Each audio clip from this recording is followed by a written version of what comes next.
ایک سوال یہ ذہن میں آتا ہے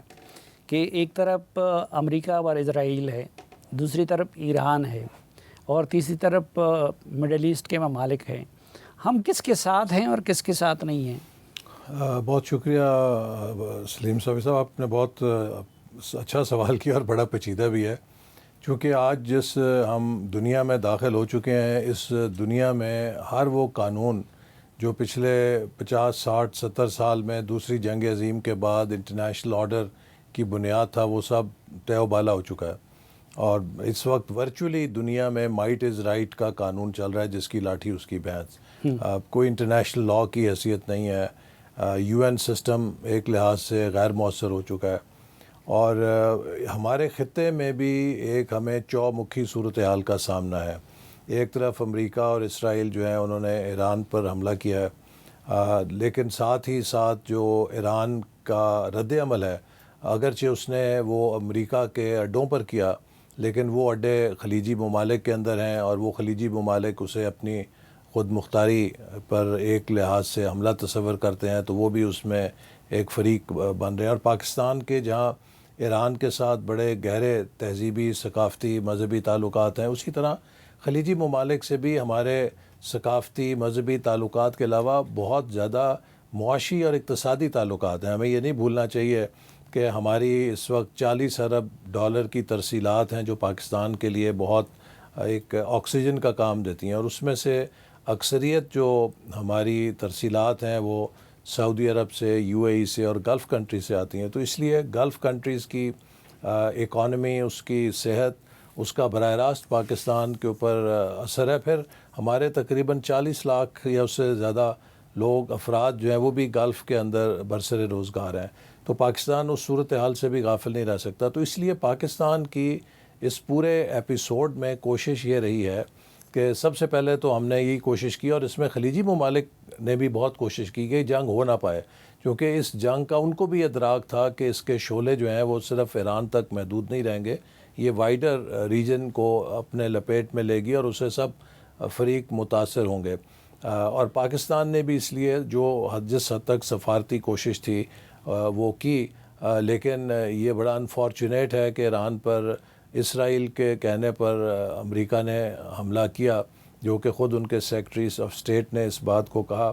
اور اس کے نتیجے میں اب ایک بڑی بحرانی صورتحال پیدا ہو گئی ہے. اب ایران نے جو اسٹریٹ آف ہرمز بند کی ہے یا اس پر دباؤ رکھا ہے، تو اس سے تقریباً دنیا کا 20% جو تیل ہے مارکیٹ کو جو آئل جاتا ہے وہ متاثر ہوا ہے. اور پھر پاکستان کے لیے زیادہ مشکل ہے، چونکہ ادھر سے ہی ہم تیل کی سپلائی لیتے ہیں. اگرچہ اب سعودی عرب سے ہم متبادل روٹ کے اوپر بات کر رہے ہیں کہ وہاں سے جس طرح یمبو ہے یا دوسرے سائٹ سے ہمیں تیل کی سپلائی میں کوئی تعطل نہ آئے. تو یہ ایک بڑی پیچیدہ صورتحال ہے، لیکن آپ یہ چیز اپریشیٹ کریں گے کہ پرائم منسٹر شہباز شریف صاحب کی قیادت میں حکومت نے نہایت ہی بردباری کے ساتھ، چونکہ یہ ایک بڑی ٹائٹ روپ واک ہے. آپ اس وقت جو حالات ہیں دنیا میں، کوئی ایسا موقف بھی نہیں لے سکتے کہ آپ اہل مجھے مار، کہ اس وقت جو ایک سپر پاور ہے اس کے سامنے اپنے آپ کو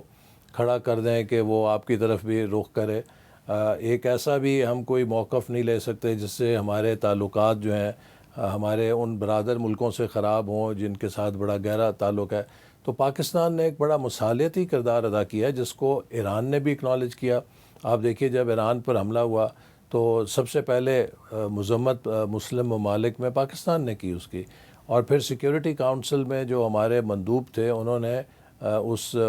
حملے کی شدید ترین الفاظ میں مذمت کی. لیکن ایکولی ہم نے خلیجی ممالک کے ساتھ بھی اپنی یکجہتی کا اظہار کیا، چونکہ ہم سمجھتے ہیں کہ ان کو حملہ بنانے کا مطلب یہ ہوگا کہ اس جنگ کا رخ پھر مسلمان ممالک کے اندر آپس میں ایک دوسرے سے وہ اگر دست و گریبان ہوں گے، یہ تو پھر اغیار کی سازش بہت کامیاب ہوگی کہ اس نے ہمیں ہی آپس میں لڑا دیا ہے. تو اس کے سفارتی چیلنجز ہیں ہمارے لیے کہ ہم نے ایک بہت بیلنسڈ اپروچ کے ساتھ اپنی فورن پالیسی کو چلانا ہے. اور آپ دیکھیے اس وقت الحمدللہ شاید دنیا میں کوئی چند ممالک ہوں کہ کہ جن کے چین کے ساتھ بھی اچھے تعلقات ہیں، جو امریکہ کے ساتھ بھی اچھے تعلقات رکھتے ہیں، روس کے ساتھ بھی ابھی وزیر اعظم نے دورہ کرنا تھا روس کا، جو مؤخر کرنا پڑا اس صورتحال کی وجہ سے، یورپین یونین کے ساتھ بھی اچھے تعلقات ہیں۔ اسی طرح ایران میں آپ کو پتہ ہے جو ہم نے ان کے پچھلی جنگ تھی اس میں جو سب کے ساتھ ہونے کا کہیں یہ نتیجہ تو نہیں نکلے گا کہ کوئی بھی وہ کہے کہ یہ میرے ساتھ ہے؟ میرا خیال ہے کہ سب فریقین جو ہیں اس بات کو اپریشیٹ کر رہے ہیں کہ پاکستان ایک جینون طریقے سے اس کوشش میں ہے کہ اس خطے میں امن ہو، اور جینون کوشش کر رہا ہے کہ فریقین کے اندر جو کشیدگی ہے وہ ختم کی جائے۔ ایسا نہیں ہے کہ ہم سب کے ساتھ سطحی طور پہ یا سب کو راضی کرنے کے لیے سب کے ساتھ ہیں، ہم کچھ اصولوں کی بنیاد کے اوپر ہیں، چونکہ ہمارے کچھ پرنسپلز ہیں خارجہ پالیسی کے، اور ان کی بنیاد پر ہم سمجھتے ہیں کہ انٹرنیشنل لاء کو رسپیکٹ کیا جانا چاہیے۔ ہم سمجھتے ہیں کہ کانفلکٹ کسی مسئلے کا دیر پا حل نہیں ہوتا، مذاکرات کے ذریعے بات چیت کی جانی چاہیے، اور ہم یہ بھی سمجھتے ہیں کہ امت مسلمہ کا جو اتحاد ہے اس کو ہر قیمت پہ برقرار رکھنا چاہیے، اور اسی سے انہی اصولوں کی روشنی میں جو ہماری خارجہ پالیسی ہے، میں سمجھتا ہوں کہ اس وقت بہت ایک بیلنس کے ساتھ ہے، اور ہم کسی جذباتیت کا شکار نہیں ہو سکتے۔ ہمیں بہت ہی بردباری کے ساتھ، فراست کے ساتھ، جیسے ایک طوفان ہوتا ہے اس طوفان کے اندر سے اپنا راستہ بنا کے نکلنا ہے۔ اچھا، پچھلی جنگ میں تو ایران نے بہت اپریشیٹ کیا تھا پاکستان کے کردار کو، اور ان کے پارلیمنٹ میں پاکستان کے حق میں نعرے تک بھی لگے تھے، تو اس جنگ میں بھی کیا ایران اسی طرح پاکستان کے کردار کو اپریشیٹ دیکھیے، میں سمجھتا ہوں کہ بالکل کوئی وجہ نہیں ہے کہ وہ اپریشیٹ نہ کرے۔ جیسے ابھی میں نے کہا کہ ہم شاید ان فرسٹ کنٹریز میں تھے جنہوں نے ایران پر حملے کی مذمت کی،